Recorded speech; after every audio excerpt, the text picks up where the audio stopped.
اور شان بیان کر کے فرماتے ہیں اللہ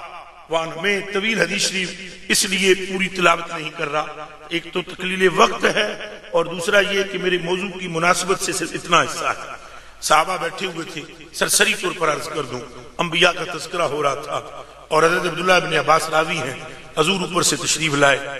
آپ نے انہیں سلام کیا، پھر فرمایا قد سمعت کلامکم فعجبت،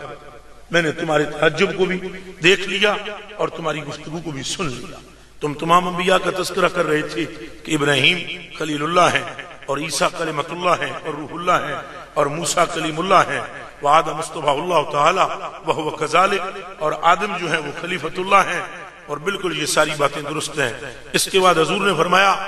الا وانا حبیب اللہ، اور سنو یہ ساری بات درست ہے کہ ان نبیوں کے یہ مقامات ہیں، تم نے غور کی ہے کہ میرا کیا مرتبہ ہے،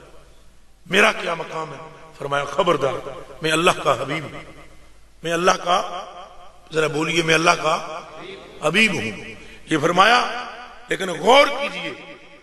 فوراً فرمایا لا فخر، فوراً فرمایا ولا فخر۔ یہ مرتبہ کوئی کم نہیں تھا کہ ان تمام انبیاء کے مقابلے میں حضور نے فرمایا کہ میں رب کا حبیب ہوں، مگر جوڑ کر یہ کیوں فرمایا ولا فخر؟ اس لیے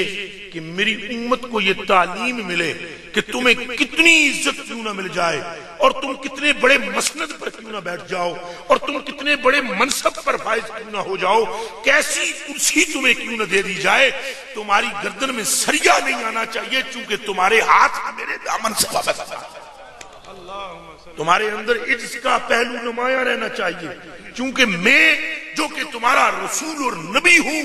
رب کا، اور تمہارا محبوب ہوں، مجھے جو مرتبہ دیا گیا ہے کائنات میں کسی کو نہیں دیا گیا، لیکن جوڑ کر میں کہہ رہا ہوں ولا فخر، میں اس پر تکبر نہیں کرتا۔